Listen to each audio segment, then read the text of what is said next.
Em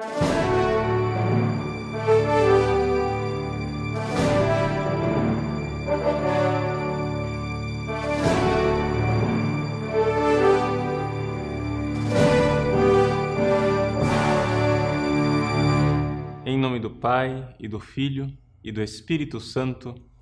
Amém.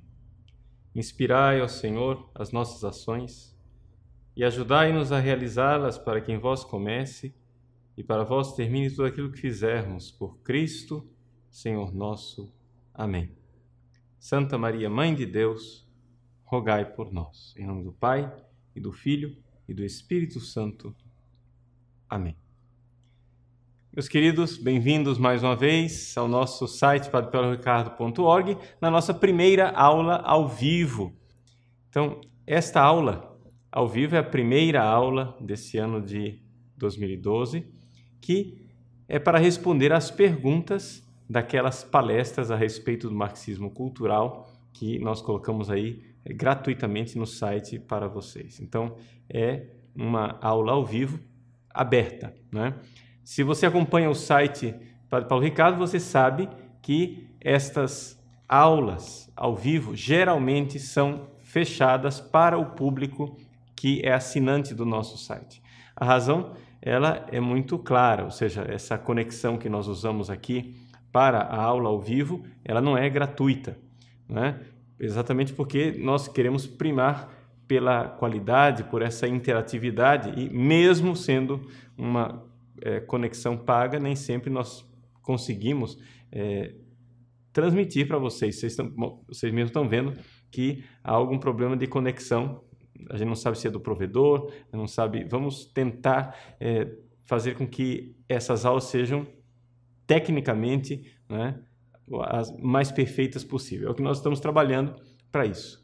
Mas as aulas geralmente são fechadas para dar a oportunidade também para os assinantes do site, que são alunos do site, portanto, merecem uma atenção especial do professor para tirar as suas dúvidas, não é? Mas esse tema do marxismo cultural, nós resolvemos deixá-lo aberto para o público em geral, porque é um tema muito importante, um tema que afeta a vida de todos. Então, está aí à disposição.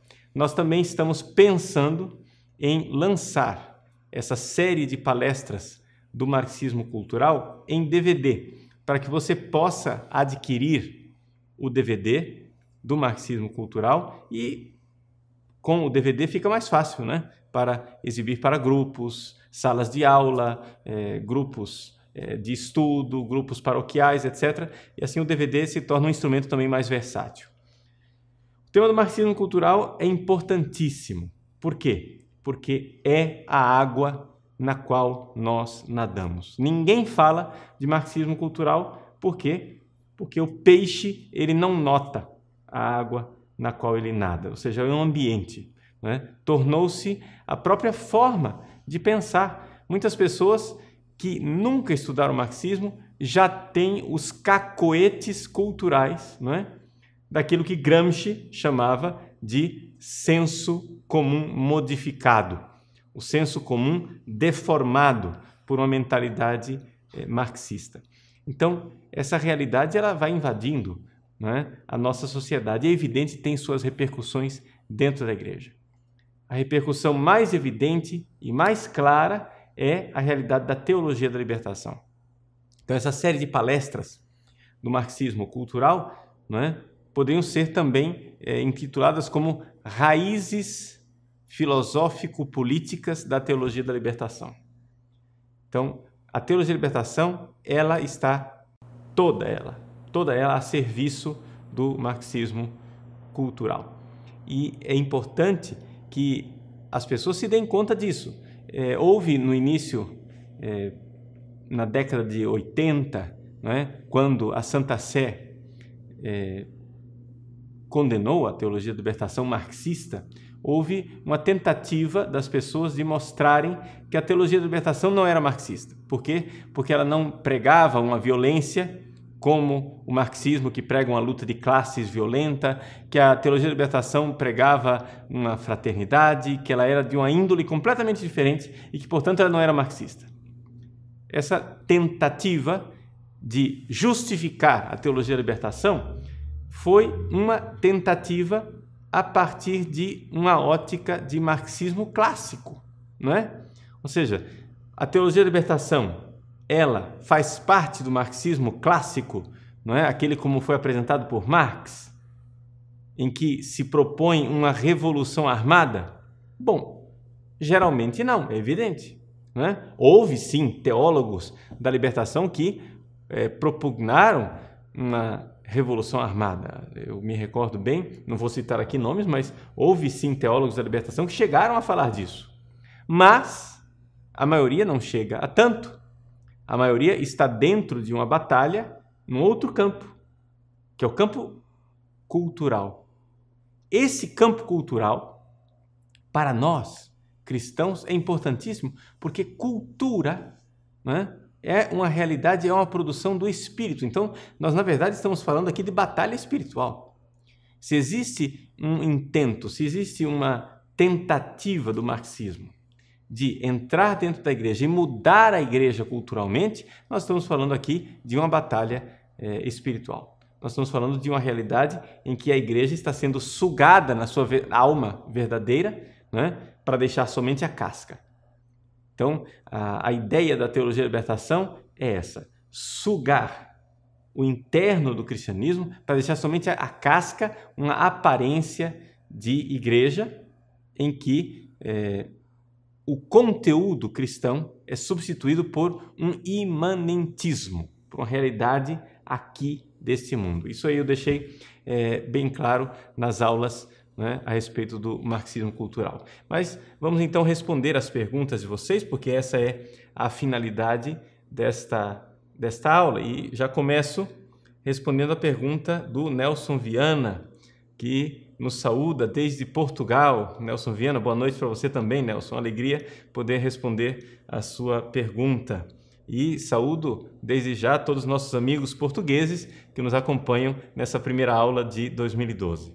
Muito bem, ele diz: Padre Paulo, a minha questão é a seguinte: será este um período em que parte da igreja está traindo e até negando o nosso Senhor, como aconteceu com Pedro e Judas? Bom, veja, Nelson, sem dúvida nenhuma, mas é que não é um apanágio exclusivo deste período em que nós nos encontramos, não é? É uma coisa que sempre houve na igreja, só que nos últimos tempos a coisa se especializou. Antigamente havia traidores, né? Antigamente havia, sim, pessoas que heresiarcas, que produziam heresias e que levavam as pessoas para fora da igreja. O problema aqui é que a teologia da libertação, ela é uma espécie de macro-heresia.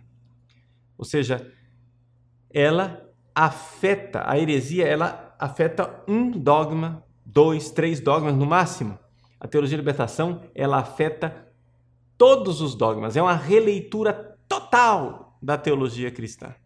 De tal forma que quase nós não podemos usar a palavra heresia para a teologia da libertação.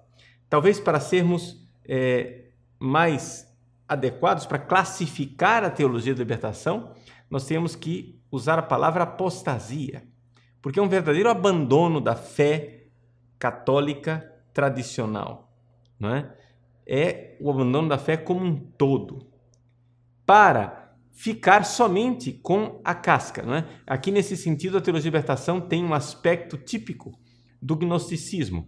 O que era o gnosticismo? O gnosticismo era uma filosofia de origem pagã, que no início do cristianismo, nos primeiros séculos, entrou dentro da igreja cristã, entrou dentro do cristianismo, entrou dentro da igreja católica e foi se apossando da linguagem cristã, porém colocando conteúdos gnósticos, conteúdos dessa filosofia pagã.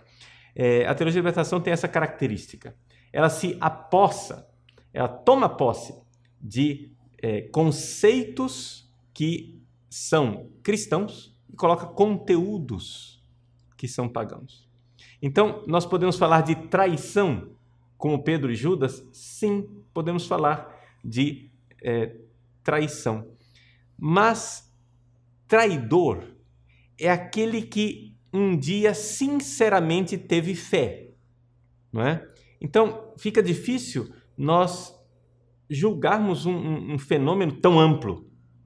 Porque aqui o que você está me pedindo é um juízo a respeito de pessoas. Para algumas pessoas, tratou-se de traição verdadeira. Ou seja, foram, por exemplo, rapazes, que eu conheço inúmeros exemplos, de rapazes que entraram no seminário com fé, entraram no seminário católicos, mas por causa da teologia de libertação, tiveram como que a sua fé, a sua alma e a sua vocação sugados, né?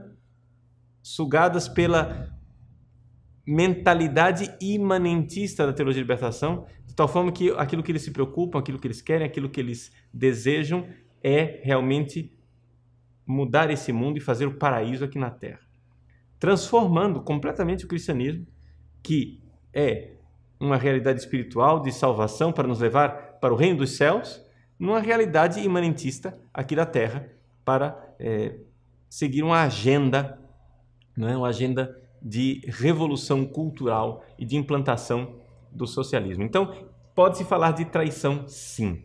Então, de pessoas que realmente creram e deixaram a fé. Mas num outro aspecto também, Nelson, nós podemos dizer que não é verdadeiramente traição. Em outros casos, é uma questão de infiltração. São pessoas infiltradas dentro da igreja. Porque, veja, dentro da mentalidade esquerdista, marxista, existe isso. Né? É uma coisa que, para nós, seria absurdo. Né? Seria absurdo, por exemplo, que um padre, seria absurdo que um seminarista, um agente pastoral, um católico, crente fiel, agora quisesse se infiltrar dentro do Partido Comunista para saber o que é que eles estão pensando, o que é que eles estão planejando, e ele ficasse ali disfarçado, fazendo de conta que é comunista a vida inteira, não é? Para conseguir transformar por dentro o Partido Comunista, ou obter informações para nós que queremos destruir todo aquilo que é a luta comunista e os ideais comunistas. Bom, isso daí seria absurdo para nós, mas não é absurdo para a esquerda, porque a esquerda ela vive dessa ambiguidade, não é? Isso é uma das dificuldades que as pessoas têm de entender, que a esquerda realmente ela possui essa maldade. Na primeira aula, né, que eu dei, eu falo desse poder destruidor do mal. Existe essa ambiguidade, né? A esquerda que crê na dialética hegeliana e marxista, eles creem no poder criador do mal. Então, para eles não é dificuldade nenhuma mentir, não é dificuldade nenhuma caluniar, não é dificuldade nenhuma destruir as pessoas, porque eles acham que destruindo estão produzindo bem, que dessas cinzas brotará uma espécie de fênix, uma espécie de bondade. Então, para algumas pessoas é traição, porque eram pessoas que realmente criam, né, e traíram. Mas para outras pessoas não é traição. São pessoas más, pessoas que foram formadas nesse tipo de mentalidade maldoso e que entraram dentro da igreja de propósito para destruir a igreja, ou seja, foram inoculados como um vírus dentro da igreja. E isso não é paranoia, isso não é absolutamente uma teoria da conspiração, nada disso. A coisa é muito bem documentada e depois que foram abertos os arquivos da KGB, depois que durante um breve espaço de tempo foram abertos os arquivos da KGB, nós tivemos noção da proporção monstruosa, da grandeza, né, dessa infiltração dentro da igreja. E também ex-agentes secretos soviéticos que abandonaram o serviço secreto, fugiram para o Ocidente, também atestaram esse trabalho de infiltração que fizeram dentro da igreja. Então, aqui é a realidade que, infelizmente, nós temos que dizer que aconteceu. Aconteceu traição, mas aconteceu também infiltração. O vírus foi inoculado. Agora é necessário né, nós termos a coragem de saber detectar esse vírus, né? Então, vamos responder mais uma pergunta. São duas perguntas parecidas, chama-se Ped e outra Roberta, né? Ele diz: Padre, meu pároco é marxista declarado, posso receber os sacramentos das mãos dele, já que os comunistas estão excomungados? A Roberta: eu gostaria de saber se os sacerdotes seguidores da teologia de libertação, por serem comunistas e, portanto, excomungados, ministram sacramentos válidos. Vejam só, as pessoas que eventualmente estejam excomungadas, se você quer saber a questão sobre a excomunhão dos comunistas, eu tenho uma resposta católica, né, que foi publicada no nosso site. Você pode depois procurar aí, né, na busca, na própria página do site padrepauloricardo.org, você busca ali e coloca só aparecendo a palavra excomunhão, já vai aparecer o vídeo imediatamente em que eu esclareço os dois decretos feitos pelo Santo Ofício no pontificado de Pio XII e no pontificado de João XXIII a respeito da excomunhão dos membros de partidos comunistas e em que casos essas pessoas são excomungadas, se esse decreto ainda vale hoje. A resposta é positiva, o decreto ainda vale hoje, porém é difícil julgarmos os casos individuais, né?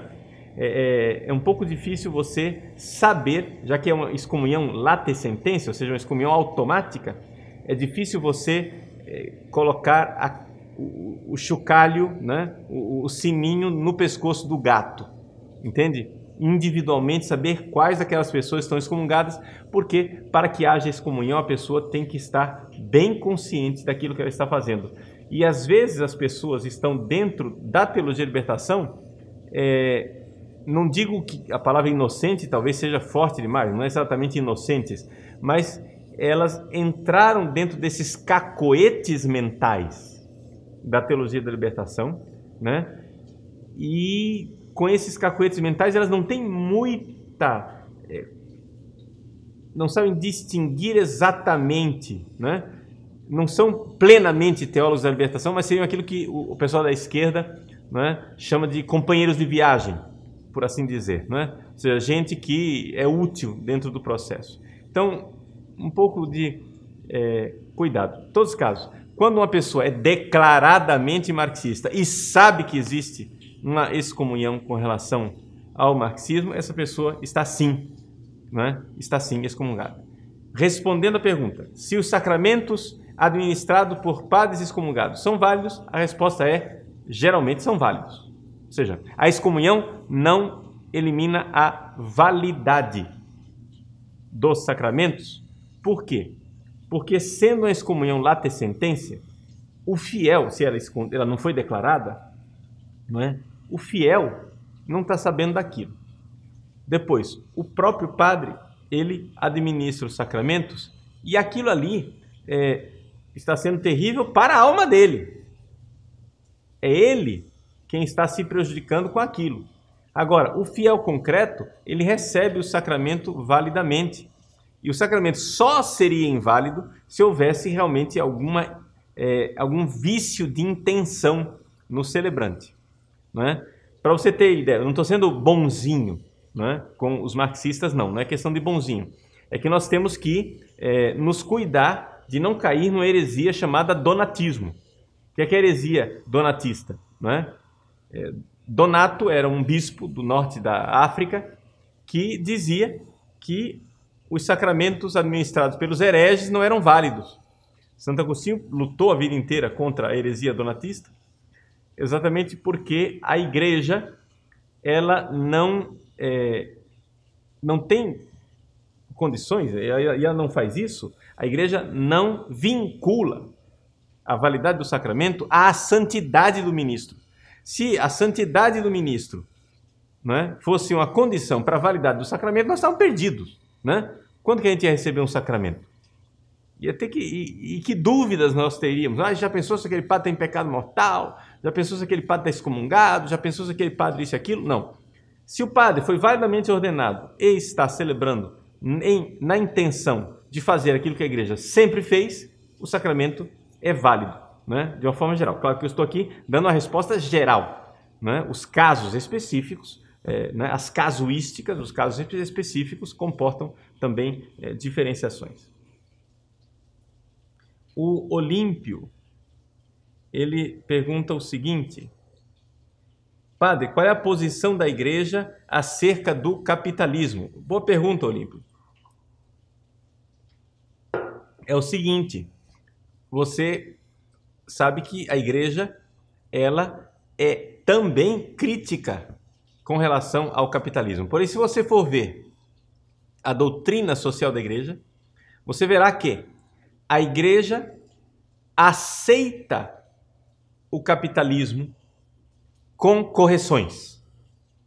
Ou seja, ela aceita o capitalismo, isso que você está aqui, eu estou interpretando o que você está dizendo, porque o capitalismo é um sistema de mercado livre, não é isso? Então a igreja aceita um sistema de mercado livre, porém que não seja uma liberdade absoluta, que também não seja guiado pela ganância. Então a igreja, ela pega o sistema capitalista e corrige esse sistema, né? Corrige dizendo, olha, cuidado com esse problema da ganância, cuidado com o problema da justiça social, a hipoteca social que pesa sobre os bens de cada pessoa, cuidado com um lucro indevido, desmesurado, não é? Depois uma série de caveats da igreja, né? Cuidado, cuidado, cuidado. A igreja diz, pode-se fazer sim, né? Na encíclica Centésimos Annus, se você quiser não ficar só na opinião do padre Paulo Ricardo, na encíclica Centésimos Annus, se não me engano, no final da encíclica, o Papa João Paulo II, bem-aventurado João Paulo II, depois da queda do muro de Berlim, ele diz, e agora? Agora que o socialismo real desapareceu, para onde ir? Para o capitalismo? E ele diz, se capitalismo quer dizer, e aí põe as coisas positivas, então sim. Se quer dizer tal coisa, as coisas negativas, então não. Então dá para entender claramente que a igreja aceita o capitalismo, porém aceita o capitalismo mediante certas correções, né? Em suma, do pecado da avareza enquanto tal e as injustiças sociais.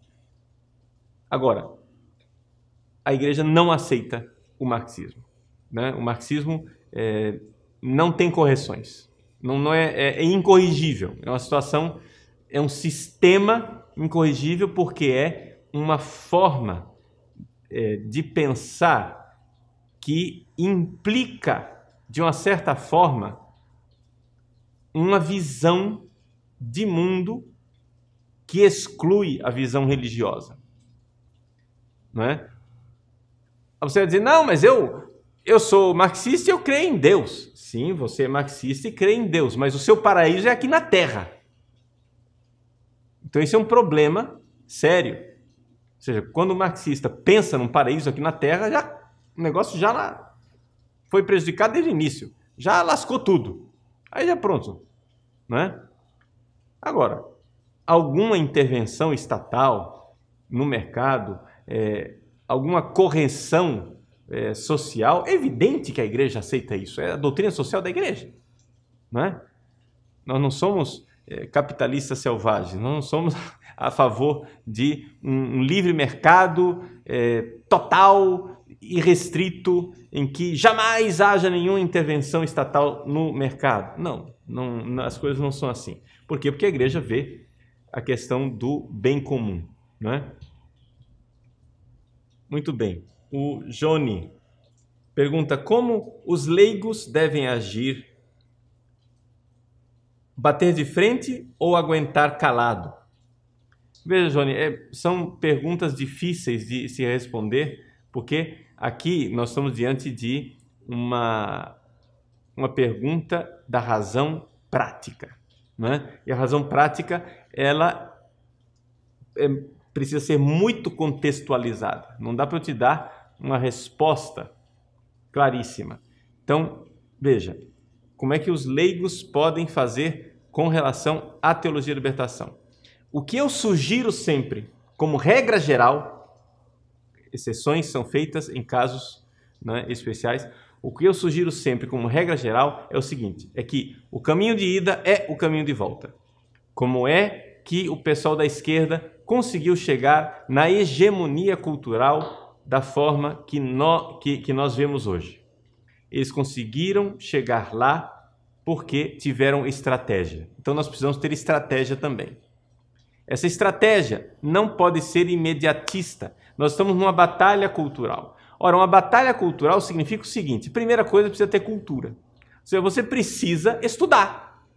Agora, se nós vamos ficar nesse anti-intelectualismo gramscista a vida inteira, nesse negócio de que eu não quero estudar, não quero saber, né, de ler, não quero saber de investigar a doutrina da igreja, saber a vida dos santos, estudar o catecismo, saber os grandes teólogos, etc, etc. Se eu não quero saber de nada, então é evidente que não vai ter solução nenhuma. Então é necessário que haja um grupo de pessoas que seja, digamos assim, uma, aspas, elite cultural, que não precisa ser tão elitista assim, assim, de altíssimo nível, mas, embora são sempre necessários pensadores de alto nível, né? Na parte de estratégia, nós temos que ter também intelectuais de segundo escalão, mas que estudem, que saibam das coisas, saibam como é que as coisas funcionam. Uma vez que as pessoas vão formando essa, vamos usar a linguagem da esquerda, essa massa crítica, não é? Nós podemos entrar no estágio de uma espécie de política de ocupação de espaços. Porque o pessoal da esquerda chegou ao ponto que eles estão porque foram ocupando espaço e ninguém queria impedi-los. Ninguém disse nada, ninguém fez nada. Então, por exemplo, onde é que está o católico, não é? Cristão, fiel ao Papa, fiel à doutrina tradicional da igreja, que queira alcançar o poder no Brasil? Onde é que está essa pessoa? Né? Diga-me onde está para que eu vá adorá-lo. Né? Estou fazendo aqui uma paródia irônica, né? Evidente. Cadê essa pessoa? Não tem. Né? Ou seja, as pessoas não querem o poder. Ah, não quero o poder. Como não quer o poder? Né? O filósofo Olavo de Carvalho me chamou a atenção a respeito desse aspecto. Ele disse assim, padre, nós temos que olhar a palavra poder como um verbo. Né? É poder, eu quero poder. O que é que você quer? Não poder? Eu quero poder pregar o cristianismo. Eu quero poder viver a fé cristã. Eu quero poder celebrar missa livremente. Eu quero poder ser católico. Então você quer o poder. Você poder as coisas, você tem que ter o poder. Alguém tem que ter o poder? Ora, bolas, carambolas. Agora a pessoa fica todo mundo tímido. Não, eu não quero. Bom, então, mas para chegar ao poder é necessária estratégia. Né? Necessária estratégia. Hoje, no estado de coisas, como as coisas estão, né? Torna-se praticamente impossível. O que nós precisamos, então, é de sites como esse, site Padre Paulo Ricardo, de movimentos filosóficos de estudo, como o movimento do filósofo Olavo de Carvalho, né? E outros sites, outros blogs católicos extraordinários, que vão formando as pessoas e que estão fazendo um trabalho maravilhoso, né? O que é que seria de nós sem a internet? Que estão formando, né, essa massa crítica de pessoas que dizem, puxa vida, eu tenho direito de ser católico? Eu tenho direito de crer no catecismo? Eu quero poder crer no catecismo da Igreja Católica. Eu quero poder celebrar missa do jeito que está no missal. Eu quero poder obedecer o Código de Direito Canônico. Eu quero poder acreditar na vida dos santos. Então, para a gente poder, é necessário primeiro que, numa guerra cultural, eu preciso da primeira fase, né? Que é a acumulação de força. Quando você tem força suficiente acumulada, você pode, então, deflagrar o conflito. Aí você faz aquilo que você está perguntando. Eu devo bater de frente? Deve bater de frente se você estrategicamente está em condições de bater de frente, né? O próprio Nosso Senhor disse, escuta, se o inimigo vem contra você com 20 mil, você só tem 10 mil, manda um mensageiro lá para negociar a paz, porque senão você vai levar um couro danado, rapaz, né? Você vai se lascar, você vai levar uma surra.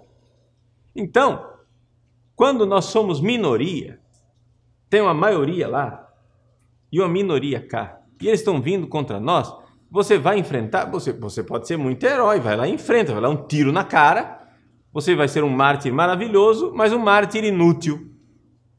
Por quê? Porque não mudou nada. Ou seja, a coisa aqui é um pouco como São Cipriano de Cartago. São Cipriano de Cartago, né? Quando ele era jovem, cheio de energia, de força, os romanos foram atrás dele para prendê-lo. O que é que ele fez? Ele deu no pé, escapou, né? Foi embora. Por quê?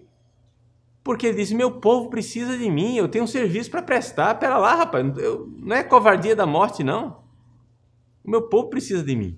Agora, quando ele já estava mais velho, que ele já tinha feito o serviço dele, já tinha prestado, né, um serviço enorme para a salvação das almas, quando os romanos foram procurar, ele não teve dúvida, se entregou, né, e morreu mártir. Então, para entender, existe também aí essa realidade, não é, que Nosso Senhor pede que nós tenhamos a simplicidade da pomba e a prudência da serpente. Então, ter estratégia. Bater de frente, pode bater de frente, desde que você tenha condições de vencer a batalha. Bater de frente. O que é que você é? Você é um velocípede que quer bater de frente com uma jamanta, com um caminhão enorme, com um trem, né? Com um comboio, como dizem os portugueses?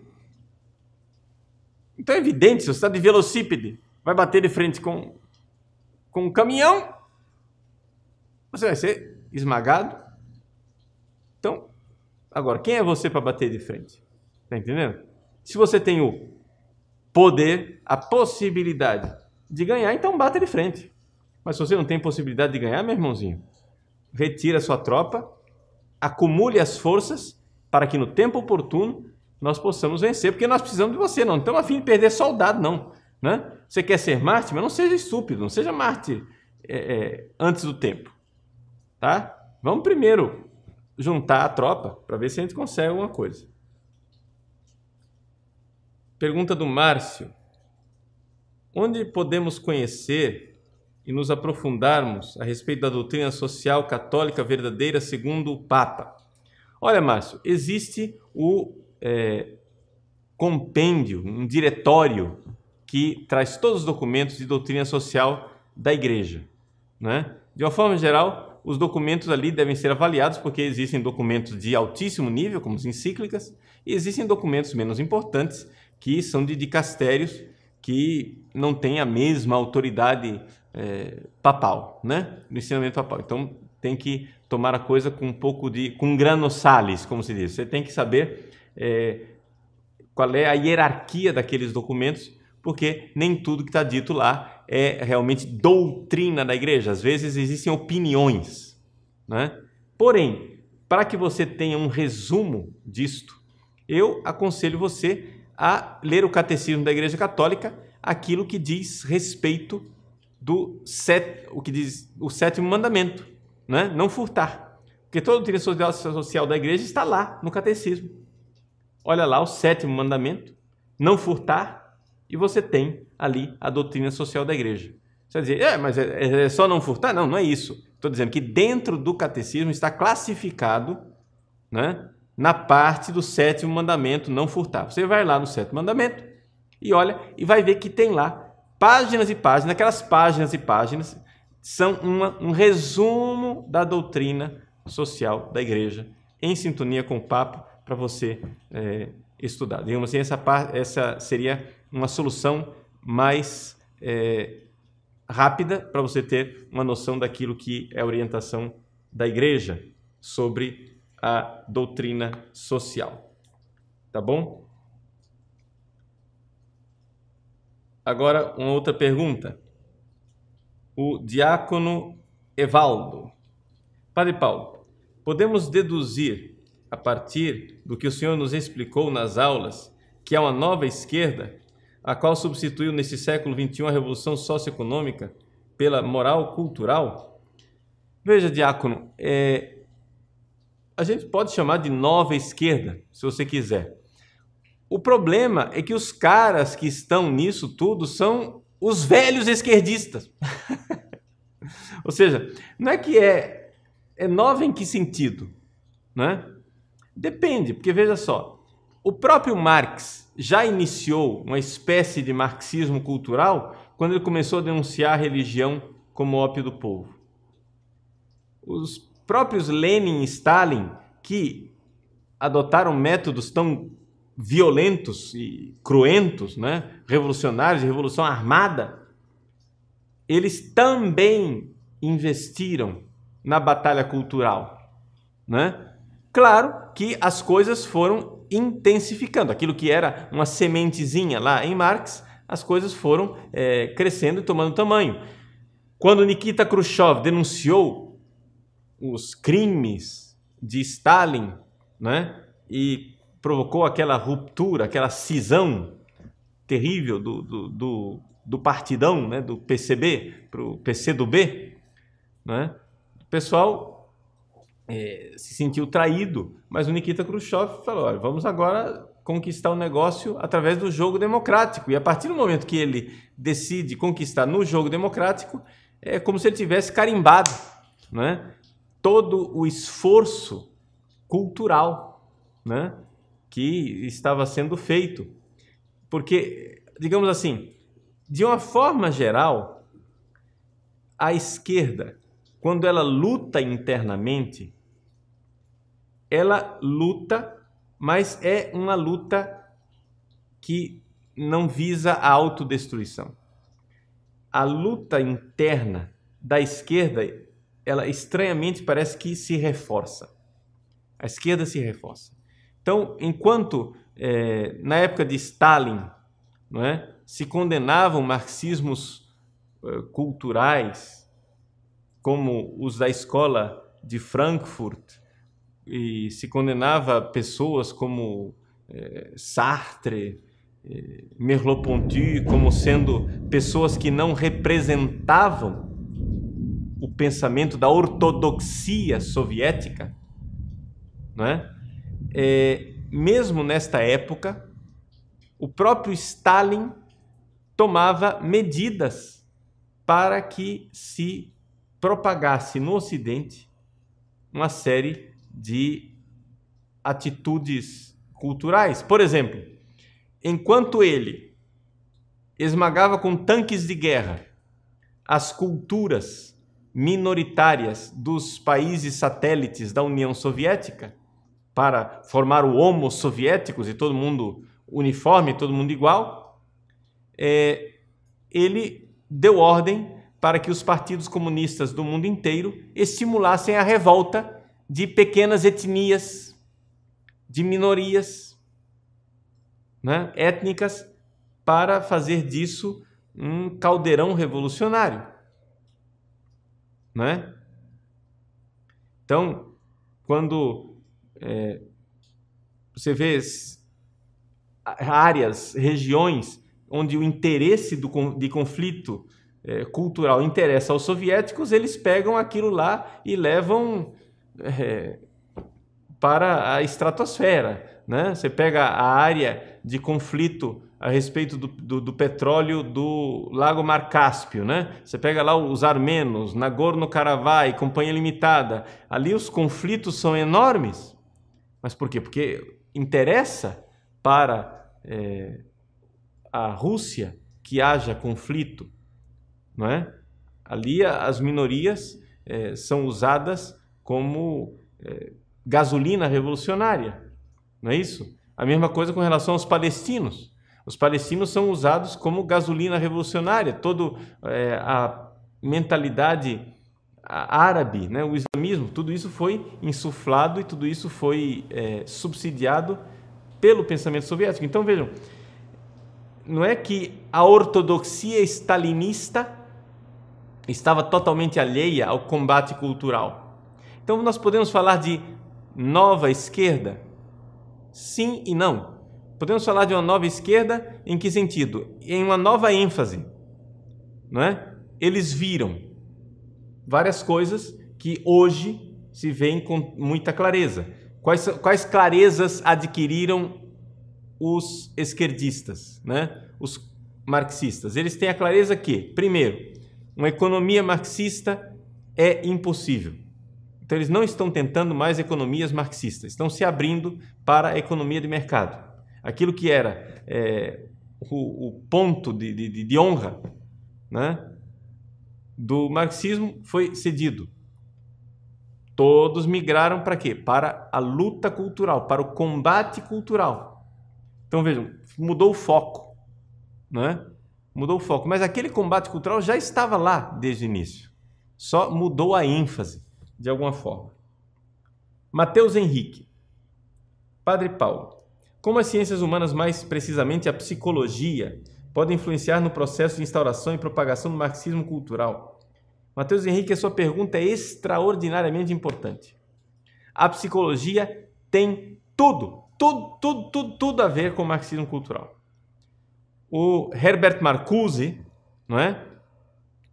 Erich Fromm e Companhia Limitada foram responsáveis por esse casamento entre Marx e Freud, não é? De tal forma que as pulsões psíquicas são utilizadas pelos marxistas para as revoluções culturais, não é?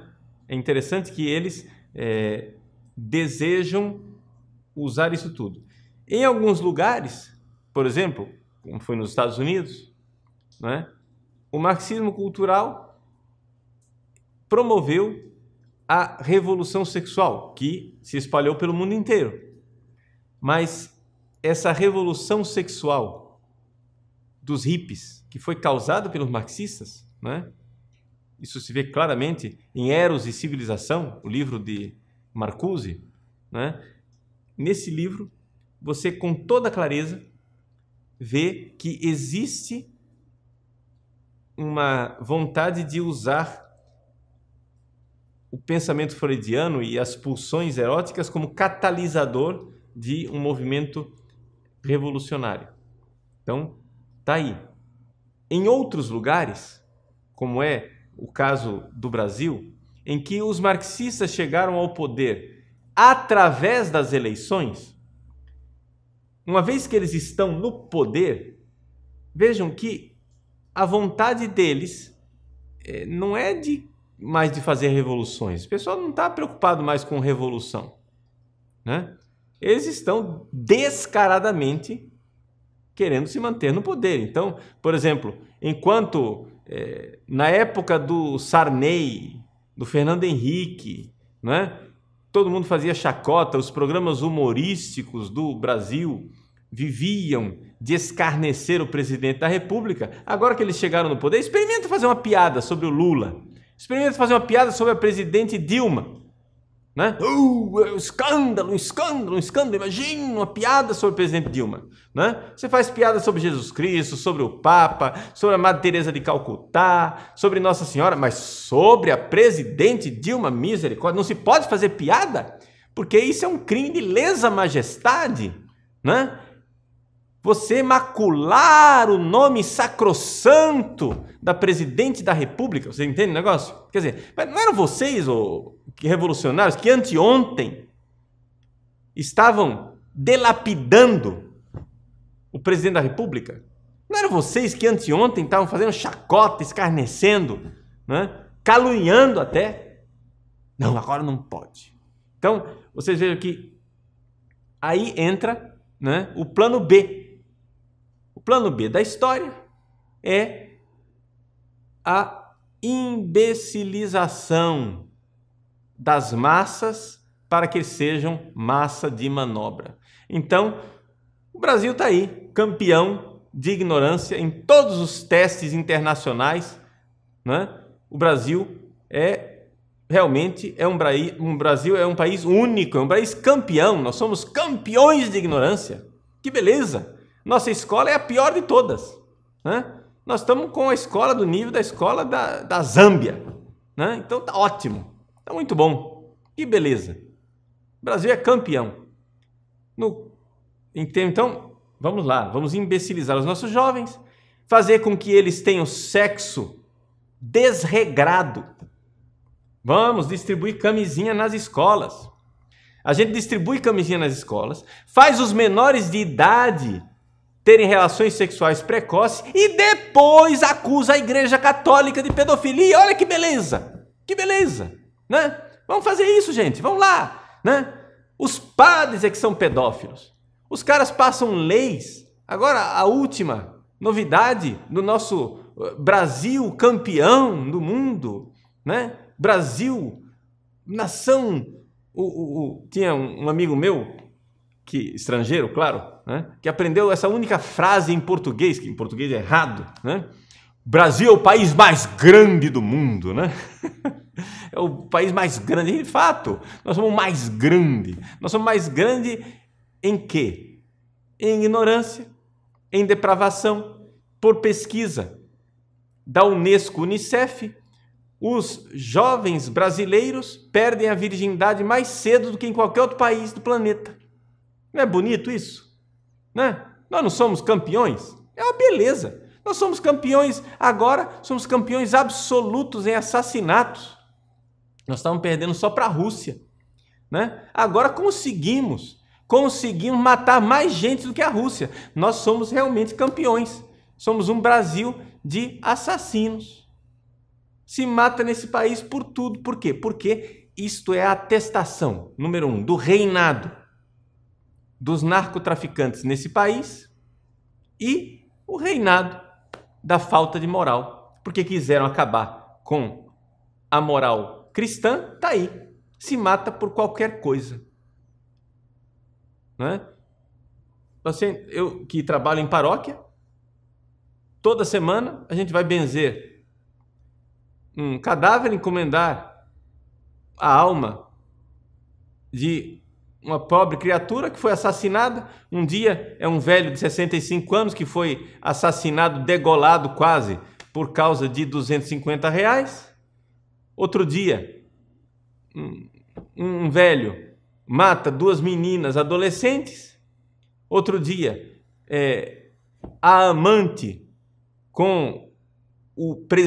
amante de um presidiário matam um jovem de 23 anos, porque o jovem estava traindo, né? Colocando chifre no presidiário. A própria amante promoveu que o rapaz viesse na casa dela, né? Com o intuito de ter relações sexuais, mas era uma emboscada para que o seu amante, que agora estava fora do presídio, matasse o rapaz com 23 anos de idade. Olha que beleza, né? Realmente nós somos campeões. Nós somos campeões. Esse Brasil é uma beleza. Então, gente, o que é que nós podemos dizer? Né? Que as ciências humanas nas nossas universidades estão destruindo a civilização cristã. O que nós recebemos de herança do cristianismo está tudo fracassando. Para isso se usa a psicologia, para liberar a libido e acabar com a moral cristã.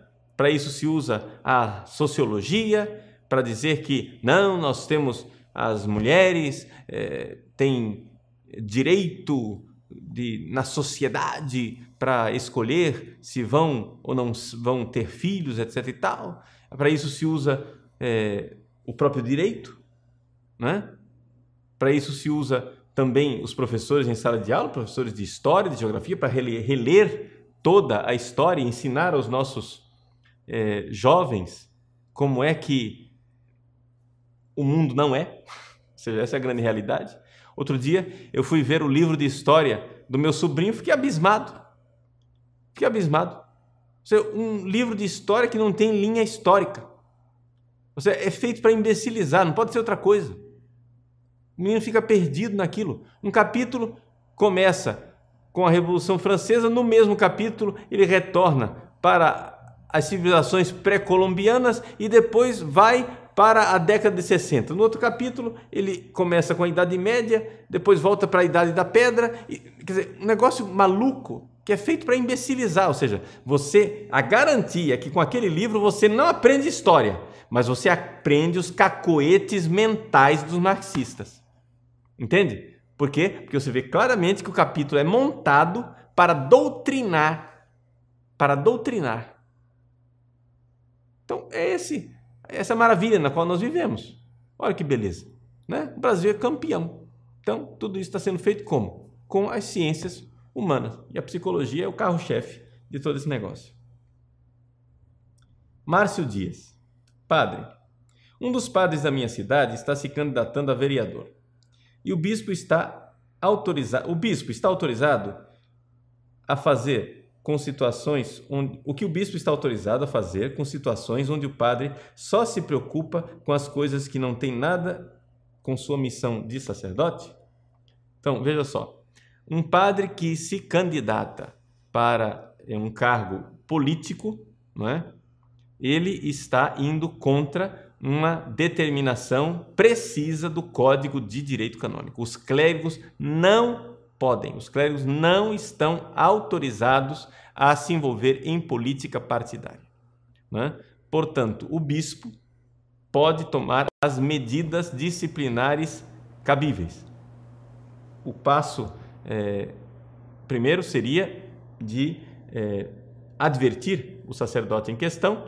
Caso ele não considere, não mude, né, sua posição com essa advertência, então o bispo pode passar para suspensão ad divinis, etc. e tal, e nos casos mais graves chegar até mesmo à demissão do estado clerical, mas aí depende de um processo penal, não é?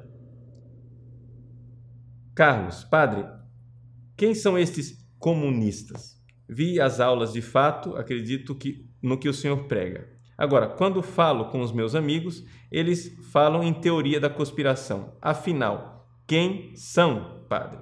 Depois o Lucas Fischer pergunta também, como começar a falar sobre esse assunto com quem estranha este assunto? Bom, veja só, a primeira coisa, né, para essas pessoas que falam de teoria da conspiração é mostrar fontes primárias, né? Mostrar fontes primárias. Aconselho você, por exemplo, 2 livros básicos que você pode mostrar para essas pessoas. Eros e Civilização, de Marcuse. Marcuse, todo mundo sabe que ele é marxista, todo mundo sabe que ele é um dos principais intelectuais da escola de Frankfurt, e ali, naquele livro, Eros e Civilização, ele põe tudo que é o essencial para a revolução cultural a partir da liberação da sexualidade. Então, a história do faça amor, não faça a guerra, não é? Como eu explico nas palestras do marxismo cultural, pode olhar lá quando eu falo da escola de Frankfurt, a ideia é essa, que quando você libera a sexualidade das pessoas, você vai deixar de fazer guerra, que a guerra, ou seja, a ideia é pensada a partir da sociedade americana.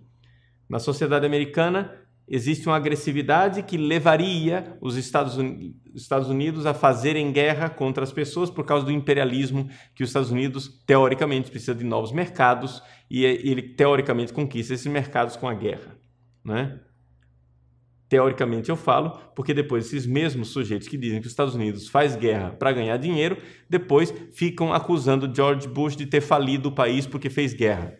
Tudo bem, fechando o parênteses da contradição, né? O negócio é o seguinte, os Estados Unidos faz guerra porque é agressivo. E por que ele é agressivo? Porque ele reprime sua sexualidade. Então vamos liberar a sexualidade, fazer as pessoas terem relações sexuais, e quando elas tiverem relações sexuais, elas vão ser pacíficas e não vão fazer guerra, né? E isso vai causar uma revolução cultural e nós vamos poder implantar o socialismo. Essa é a teoria do senhor Marcuse. Está lá no livro Eros e Civilização. Se a pessoa não for tão intelectual a ponto de querer ler Marcuse, o segundo livro que eu indico é a autobiografia do Dias Gomes. Vai lá, leia a autobiografia do Dias Gomes. Dias Gomes, 2 pontos. Apenas um subversivo, publicado pela Bertrand no Brasil. Dias Gomes confessa, é réu confesso. Ele diz que nas telenovelas ele fez o que ele fez para destruir a moral cristã, não é? E ele mesmo coloca ali que ele era comunista de carteirinha, que ele foi perseguido pela ditadura, mas que ele conseguia ludibriar os militares que estavam preocupados com guerrilha e não preocupados com a batalha cultural, não é? É uma fonte primária. Ou alguém duvida que o Dias Gomes esteja sendo sincero naquele livro, não é? Agora, como é que vai ser teórico da conspiração? Pera lá. Vamos pensar bem. O Herbert Marcuse, ele escreveu Eros e Civilização na década de 50. Ele diz, vamos fazer isso. Quando no final da década de 60, 15, 20 anos depois, o negócio acontece, e acontece a partir das universidades, onde o próprio Herbert Marcuse tinha seus discípulos e professores implantados nas universidades americanas, todo mundo diz, teoria da conspiração. Como é que é teoria da conspiração? O cara diz que vai fazer, faz, e quando você junta A com B, você é teórico da conspiração. Não. Veja, as pessoas têm dificuldade de aceitar isso que eu estou dizendo simplesmente por uma coisa. Porque as pessoas têm dificuldade de aceitar a verdade, quando a verdade é dolorosa. Eu sei que as coisas que eu apresento nessas aulas de marxismo cultural são, para muitas pessoas, chocantes e dolorosas. Então, existem pessoas que não têm, né, virtude para aceitar a verdade. Isso é uma das coisas que os filósofos antigos diziam. Se você quer ser filósofo, quer descobrir a verdade, você precisa ser virtuoso. Se você não for virtuoso, você não vai. Quando você vira a verdade, não vai aceitá-la. Porque nem sempre a verdade, né, faz cosquinhas no meu ouvido. Muitas vezes existem verdades que torturam. Por quê? Porque causam um mal-estar imenso. Então é evidente. Você vive num conto de fadas, né? Você vive com a síndrome do piu-piu, né? A síndrome do piu-piu é essa. O piu-piu está lá no mundo maravilhoso em que ele vê o gatinho, mas ele acha que não viu o gatinho. Eu acho que eu vi um gatinho, né? Aí diz, não pode ter sido um gatinho, né? Então, porque se for um gatinho, ele vai me comer e vai me devorar, então, sabe, vai ser desagradável, então é melhor eu viver com essa realidade, né, que o gatinho não existe. Né? Então, gente, como é que é isso? Você está vendo o negócio e não admite, é porque você não tem virtude. Agora, muito cuidado, porque recusar a verdade conhecida é um dos pecados contra o Espírito Santo, segundo Santo Tomás de Aquino. É uma coisa assim muito grave, recusar a verdade conhecida. E isso é um dos pecados que pode levar uma pessoa ao inferno, porque é pecado sem perdão. A única solução para uma pessoa que se recusa deliberadamente de aceitar a verdade é uma conversão total, em que ela aceite finalmente a verdade. Mas não tem como perdoar, essa pessoa não tem nem como pedir perdão. O pecado contra o Espírito Santo é um pecado que impede a pessoa de pedir perdão, né? Como é que ela vai pedir perdão se ela não aceita a verdade? Então, é muito complicado. Muito bem. E a última pergunta, o Eric Weingärtner. Sabemos que sem bons padres nada mudará. O que a igreja faz para conter esses erros na educação dos seminários? Bom, veja, Eric, a questão é a seguinte. Você está vendo o Papa Bento XVI, que está fazendo um esforço enorme para retomar o caminho da igreja após tantas tempestades, né? O Papa, infelizmente, não está encontrando apoio de muitas pessoas e, às vezes, não está encontrando apoio nem sequer de bispos. Isso é que é o escandaloso, né? Ou seja, quando o Papa toma decisões e os bispos são os primeiros a fazer abaixo-assinados para protestar contra o Papa, para bater de frente, para dizer, olha, não faz o seguinte, não o Papa está pedindo fazer isso, mas vamos enrolar aqui, vamos embromar, porque ele já é velho, quem sabe daqui a pouco ele morre e a gente não precisa obedecer. Né? Ou seja, coisas indignas de qualquer eclesiástico, quanto mais de um bispo, né? De um sucessor dos apóstolos. No entanto, infelizmente, a gente deve admitir que isso está acontecendo na igreja. Mas o Papa é sábio. O Papa sabe que tem no meio o atravessador que nem sempre, né, faz a mensagem chegar ao povo. Nós temos bispos bons, bispos excelentes que são obedientes ao Papa e fazem a mensagem do Papa chegar ao povo.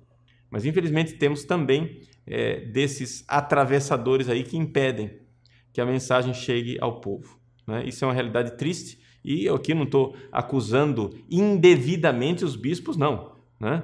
Porque, infelizmente, os exemplos são tantos, mas ultimamente nós temos aí claros sinais de conferências episcopais, de grupos de bispos assinando cartas de protesto e protestando contra o Papa. Né? Bispos. E padres nem se fala, né? Teólogos, então, misericórdia, né? Já é uma moda. Né? Um teólogo, acho que eles não fazem outra coisa nas universidades. Não sei que carta, que abaixo-assinado que nós podemos fazer hoje contra o Papa, né? Está muito entediado aqui. Em vez de estudar teologia, vamos fazer o seguinte, vamos fazer um abaixo-assinado contra o Papa. Né? Tá virando moda. Então o Papa, infelizmente, está com esse pessoal aí no meio. Por quê? Porque essas pessoas, esses padres, bispos, teólogos, são os viúvos da teologia da libertação que está na UTI, morrendo. Né? Por que eu digo viúvos da teologia da libertação? Não, padre, aqui na minha paróquia ela está muito viva. Sim, ela está viva, eu sei que está viva. Mas está com os dias contados, porque ela não tem vocações. Está com os dias contados, porque os jovens não querem saber disso. Está com os dias contados, porque o povo já está enfarado desse negócio, não quer mais saber disso. Né? Está com os dias contados porque a parte viçosa, que tem vida na igreja, que tem vocações, que tem os jovens, é a parte que rejeitou frontalmente a teologia da libertação. Você veja, por exemplo, né, que os movimentos juvenis que têm jovens são aqueles que rejeitaram a teologia da libertação. Os movimentos juvenis que transformaram, né, seu movimento juvenil numa militância esquerdista para fazer cabeça de jovem, estão vazios. Vazios, absolutamente vazios. Ninguém quer saber daquilo, ninguém suporta aquilo. Aquilo é uma múmia ambulante. Né? Múmia ambulante. Né? São 3 gatos pingados que não atraem ninguém. Enquanto aqueles que dão espiritualidade, que dão fidelidade à igreja, que dão fidelidade ao Papa, estão cheios de jovens. Então, é evidente, essas viúvas da teologia da libertação, né, não têm muito futuro, porque o prognóstico é o seguinte, né, é uma questão dos dados anagráficos, entendeu? O negócio é o seguinte, eles têm os dados anagráficos já bastante... numa datação antiga, né? Eles têm problema de DNA, problema de data de nascimento antiga. Eles vão morrer. Não estou desejando a morte para ninguém, não me venham acusar. O Padre Paulo está desejando a morte. Não estou desejando a morte para ninguém. Pode ser que eu morra antes deles, né? Pode ser que eu morra antes deles. Aliás, muitos desejam que eu morra antes deles. Não estou dizendo nada, não estou dizendo morte de seu ninguém. O que eu estou dizendo é uma verdade que dói no ouvido deles, por isso que eles não querem ouvir. E a verdade é a seguinte: Deus amaldiçoou a apostasia, a traição com a esterilidade. Eles não têm vocações. Eles não têm jovens, eles não se multiplicam, eles não crescem. A parte da igreja que cresce é a igreja viçosa, a igreja que tem vida, a igreja católica, né? A igreja que é fiel ao Papa, graças a Deus. Isso acontece aqui no Brasil, isso acontece na França, acontece na Itália, etc. Você pode ver, quem tem vocações são aqueles que são fiéis à tradição. Né? Quem é fiel à tradição tem vocação. Quem não é fiel à tradição está morrendo à míngua. né? Então vamos fazer uma bela missa de requiem, né? Eles não são disso, mas não tem problema, né? Eles não gostam de missa tradicional, não gostam de missa em latim, mas não tem problema. De morto não protesta mesmo, né? A gente faz uma missa de requiem em latim, enterra e esquece esse capítulo triste da Igreja Católica e vamos para frente, né? Então o que é que a Igreja está fazendo? Estão fazendo o seguinte: o Papa está passando por cima da cabeça dos atravessadores, porque o Papa tem internet, porque o Papa tem os meios de comunicação, porque o Papa é capaz de chegar aos jovens. O Papa está passando por cima da má vontade desse pessoal e chegando aos jovens e fazendo a cabeça dos jovens. É isso que o Papa está fazendo. O Papa está catequizando. O Papa está transmitindo a fé, que é a missão dele como guardião da fé. Ele está transmitindo a fé dos apóstolos, a fé da igreja de sempre. É isso que o Papa está fazendo. E se Deus quiser, se Deus abençoar, né, nós teremos longos e gloriosos dias de pontificado do Papa Bento XVI. Vamos rezar pela saúde do Papa, vamos rezar que ele governe e reine gloriosamente sobre a Santa Igreja, ainda por muitos dias, fazendo o bem que ele continua fazendo a todos nós. E que depois dele, vamos rezar também, venha um Papa que continue esse mesmo serviço, continue nessa mesma direção, continue neste mesmo empenho de retomar a caminhada da Igreja na direção correta. Agora, infelizmente, o pessoal da geração Woodstock chegou no poder no mundo inteiro, né?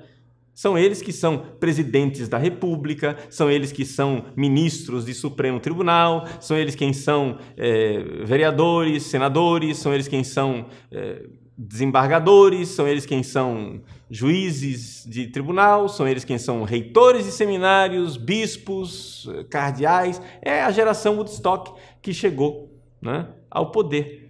Tudo bem, chegaram ao poder. A tristeza é a seguinte: os jovens não querem saber desse mundo lindo que eles construíram. Esse mundo pavoroso que eles construíram está sendo rejeitado em massa pela juventude que realmente quer igreja.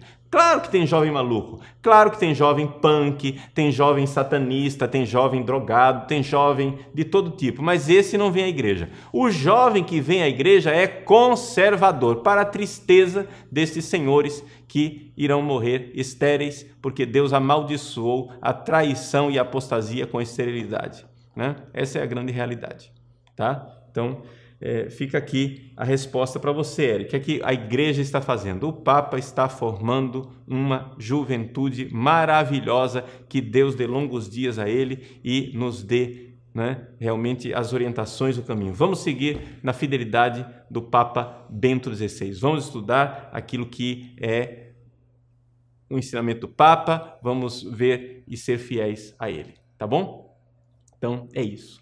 Vamos concluir a nossa aula de hoje, que já vai ficando tarde, e quero convidar você para estar conosco na próxima aula, na semana que vem. Na semana que vem nós teremos aula fechada, não é?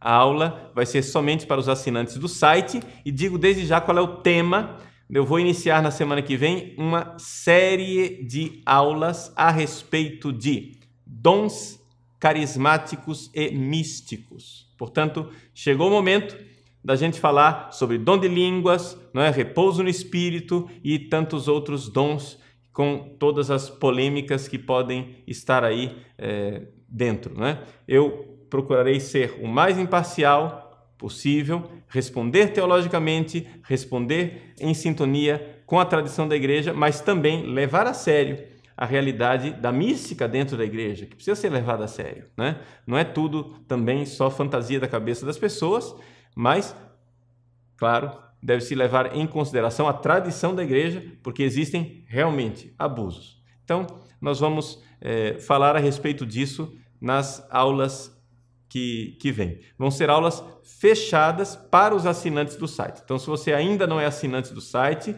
né, faça a sua assinatura para você poder participar das aulas e fazer a sua pergunta, tá? Então, terça-feira que vem, nós iremos iniciar um curso. Não vai ser uma aula só, não. Vão ser várias aulas, porque o assunto é imenso, né? O assunto é imenso. Então, é um curso em que eu irei analisar essa questão dos dons místicos e carismáticos a partir da tradição da igreja, mas levando a sério a possibilidade de fenômenos místicos, não é verdade? E colocando seriamente a igreja à disposição dessa realidade do Espírito Santo, tá bom? Então, nos vemos na aula que vem, se Deus quiser. Continue assinando o nosso site, divulgando, né? E recordo vocês que provavelmente essas aulas do Marxismo Cultural nós iremos lançá-las também em DVD. Ainda tem mais uma aula de Marxismo Cultural, né? Então fique atento, porque ela vai ser lançada, a sexta e última aula do Marxismo Cultural. Para quem assistiu às aulas de Marxismo Cultural, teve uma pessoa que disse: olha, padre, a sexta aula é a melhor de todas, né? A sexta foi a última aula, foi a melhor de todas. Não sei se é verdade ou não, aí vocês é quem vão dizer, né? Na contagem lá das visualizações do YouTube é que vocês vão me dizer qual foi a melhor das aulas, tá bom? Então, Deus abençoe você, Nossa Senhora esteja conosco nesse ano de 2012, que nós iniciamos agora, o nosso ano acadêmico, por assim dizer, aqui no site Padre Paulo Ricardo. Obrigado pela sua fidelidade. Quero lembrar o pessoal das doações para os bolsistas. Nós temos um número enorme de seminaristas, catequistas, líderes de igreja que não têm condições, pessoas consagradas, de comunidades de vida que não têm condições de pagar no nosso site, que entram no site e pedem uma bolsa, mas nós precisamos da contribuição, né, generosa de vocês. Também quero dar uma última notícia com relação à reforma do site, né? Os nossos programadores estão já com um trabalho avançado. Se Deus quiser, no final do mês de fevereiro, né, cruzem os dedos, rezem para Nossa Senhora, vamos, se Deus quiser, conseguir apresentar para vocês esse trabalho. Não sei se vamos dar conta, né, dentro do cronograma, mas já está bem perto. Eu vi esses dias o trabalho que está sendo feito, está ficando realmente maravilhoso. Você vai se espantar com a nova cara do site Padre Paulo Ricardo. Está muito bonito, está muito bem feito, o pessoal está de parabéns, né? Eu fiquei muito empolgado quando vi. Fiquei muito, muito, muito entusiasmado. E eu não sou de me entusiasmar, hein, gente? Não sou de me entusiasmar com pouca coisa, não. Então, fica muito bom a questão do site, né? Então, vamos agora dar a bênção. Recebi um recadinho aqui agora, que o pessoal do chat aí está pedindo a bênção em latim. Então, tudo bem, vamos dar a bênção em latim.